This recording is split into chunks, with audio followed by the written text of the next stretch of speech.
Ayan po ang magkasama po ang GMA at ABS-CBN. Mag-best friend po sila. Isa lang po pakiusap natin, sana naman maging parehas sila sa pagbabalita sa mga Duterte, no? Ito po, magkasama po itong ABS-CBN at saka itong GMA. Ayan, sana lang po, no, parehas magbalita itong mga to, GMA tsaka ABS-CBN. Sana parehas lang po sila magbalita. Tama ba, boss? Ha? Kasi mga bias kayo masyado, di ba? Ayan, buti naman may alam ka. Ayan po, diba? yan po ang mga media natin. Bukas yan, maganda interview nila, pero bukas ang labas niyan, ang labas niyan mamaya, pabor na naman sa Fake news, kaya hindi na kami nanonood dyan. ayan, wala na po nanonood sa inyo. Sa mga vlogger na po nanonood. Ipalabas nyo sana, boss. Pakiusap lang namin, sana hindi kayo bias, no? Sana parehas lang po ang media natin. Eto, taong bayan na to. Marami nanonood, hindi lang sa inyo. Maraming salamat po, mga media namin.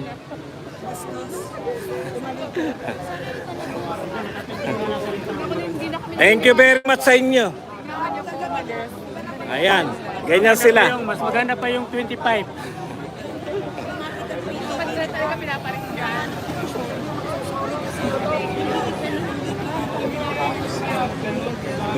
Kala nyo,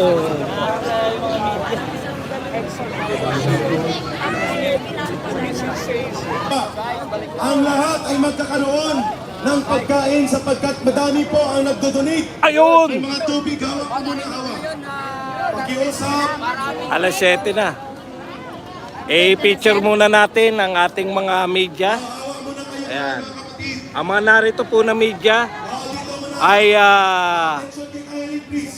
ABS-CBN, GMA7. O tsak yan, pag nanood kayo sa kanila, anti-Duterte mapapakinggan nyo. O, ganyan kagagaling yung mga yan. Yung mga media natin.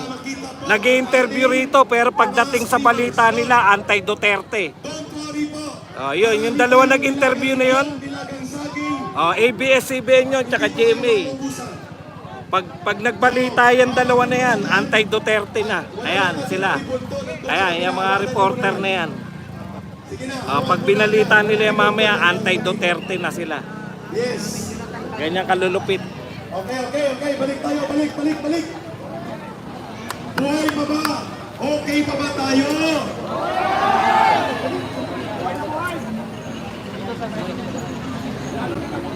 Okay. Ang ating mga basura ay may nagbibideo dahil akala nila nagkakalat tayo. So nananawagan tayo sa MMDA at pakiusap po pakiusap po ni Eric, ang mga media na nandito po, vloggers man o corporate media, hindi natin sila kalaban. Hayaan niyo po silang gumawa ng kanilang trabaho. Mga manggagawa din po sila. Ang mga may-ari niyan, mga oligarko. Pero ang mga nandito na mga reporters at ang kanilang mga kamera at crew, huwag po natin silang i-bash o i-bully. Pwede ba yun? Pwede! Ang mga may-ari lang, kagaya ni Martin Romualdez, na halos pinili na niya ang lahat ng media. Let us build alliances and friendly respect sa ating mga kapatid na mga nagtatrabaho sa media. Bagamat mabigat ang inyong mga eksperyensya, pero hindi po natin sila kalaban kasi may mga editor yan. Pagdating sa editor, doon ang katayan. Wala sa mga reporter, wala sa kameraman, pagdating sa kanilang editor, doon kinakatayan ang mga balita. Hindi natin sila masisisi. Tama. They have the so-called editorial hierarchy. So pag galing sa report, pagpasok sa kanilang mga editors, doon po nangyayari ang mga biases and prejudices. Pero dito sa mga reporters, sa mga field and crew nila, and cameraman, hayaan na po natin sila. Ayos? Okay na tayo. Nasaan ba si The Junior? Ano sir? Wala pa?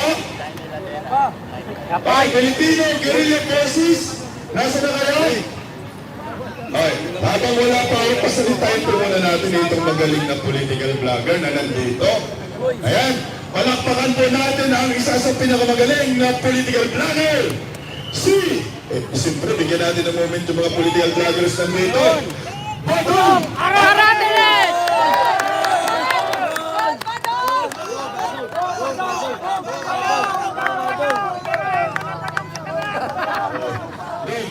Banatan mo ko mga 10 minutos.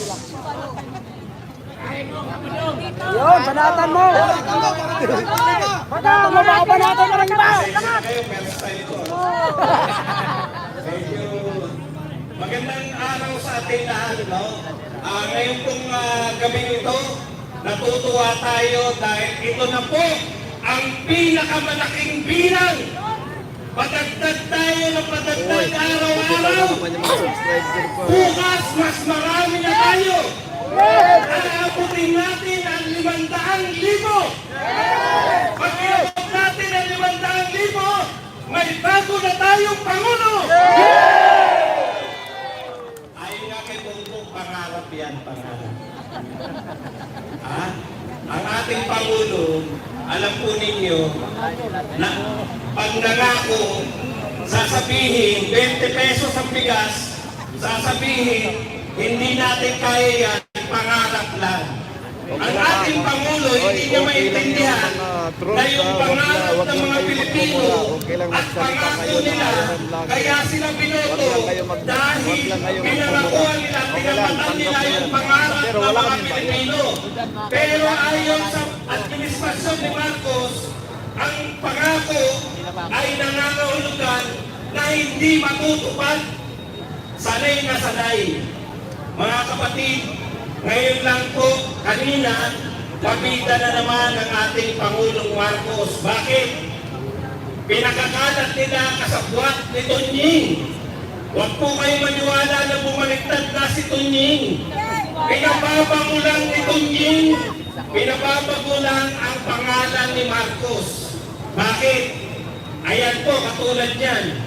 Ang usapan po ngayon, ayon kay Tunying, hindi na po, inatras na po ang impeachment para kay Bibi Sara. Dapat ba tayong matawa? Hindi! Wala nga kayong may isang pangreklamo. Matagal yun ang sinasabi, yung tungkol sa confidential fund, wala naman talaga kayong maikaso. Bakit? Dahil ang mga Duterte ay hindi magnanakaw. Ang Duterte naglingkod ng 6 na taon. Ombudsman na nagsabi na walang kaso. Ito po, ang nakakatawa, sinabi ni Bibi Sara, way back nung nagsimula po sila dito sa investigasyon na to. Ano sinabi ni Bibi Sara? Ang ginagawa ng Kongreso ay fishing expedition. Bakit? Wala silang kaso, kukuha lang sila ng maikakaso habang naghihiring. Totoo po ba yun? Totoo yun! Kung may kaso sila, dapat sinampa na yung kaso sa pagnanakaw. Dalawa po ang pwedeng ikaso sa pagnanakaw. Yung pong graft and corruption at saka plunder. Meron po bang kasong plunder at graft and corruption? Wala! Wala! Ano ang balak nilang ikaso kay Bibi Sara? Terrorism, anti-terror law, anti-terror act. Paano magiging terorista ang binoto ng 32 million na katao? Kailan lang nagsalita si Bibi Sara ni mapatay na si Marcos. Ilang araw pa lang, wala pang isang linggo. Pero may kakasuhan na agad. Pinasabihan na agad sa NBI.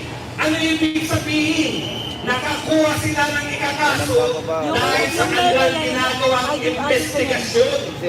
Pero yung iniimbestigahan nila na confidential fund, may kaso na ba? Walang kaso ng pagnanakaw.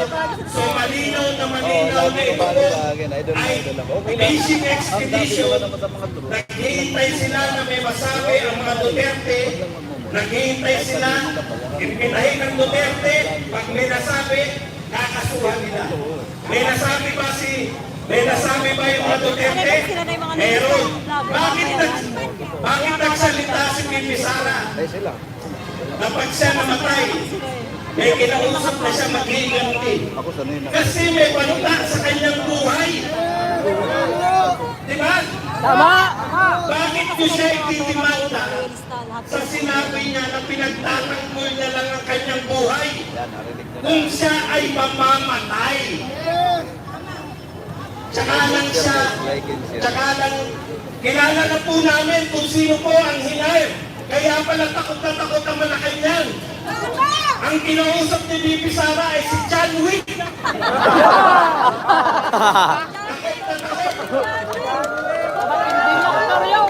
Impeachment. Aatras daw ni Marcos. Pabida na naman si Marcos.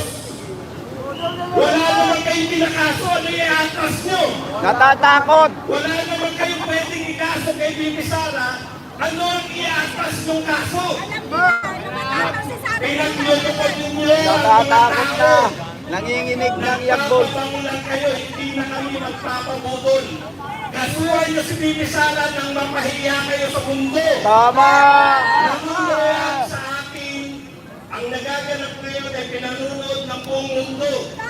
Mukhang tanga ang mga taga-Malacanang, mukhang tanga ang mga taga-Kongreso. Dahil wala naman silang iniimbestigahan. Ano ba ninakaw ng mga Duterte? Meron. Ang ninakaw ng mga Duterte ay ang puso ng mamamayang Pilipino. Hindi mo na makukuha yan. Habang buhay na. Duterte! Duterte! Duterte! Duterte! Duterte! Duterte! Tuloy! Alam niyo po, tuwang-tuwa kami. Gusto nila, tuloy-tuloy, ganun. Ariyan ba yung media? Wala. Tapos na! Nanood kami. Pinanood ako taga Channel 7. Kami nakikiusap sa inyo na pumarehas kayo. Tama! Meron kayong hinaharas dito. Ayaw na magpakuha ng video. Kinukunan nyo ba? Pinagtatawanan nyo. Pag ayaw po magpakuha ng video, huwag niyong kunan. Makakapal ang mukha niyan! Okay. Mga kapatid, suportahan po natin ang pamilyang Duterte.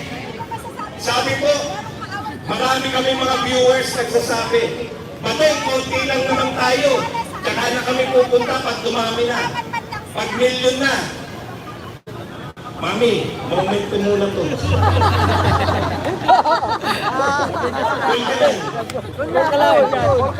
Sabi po ng mga viewers namin, tsaka na kami pupunta dyan pag milyon na. Ang sabi ko naman, kahit konti lang tayo, mas masarap dito dahil na ipapahayag natin yung sa loobin natin. Di po ba? Tama! Ngayon ba ang gabi nito, mapapagagsak na natin ang gobyerno ni Marcos? Hindi Dapat. po. Maaaring hindi pa. Kulang pa eh. Nananawagan pa tayo eh. Di ba? Pero, bahagi na po kami ng kasaysayan na to. May mga nakausap po ako nito, taga-EDSA 1.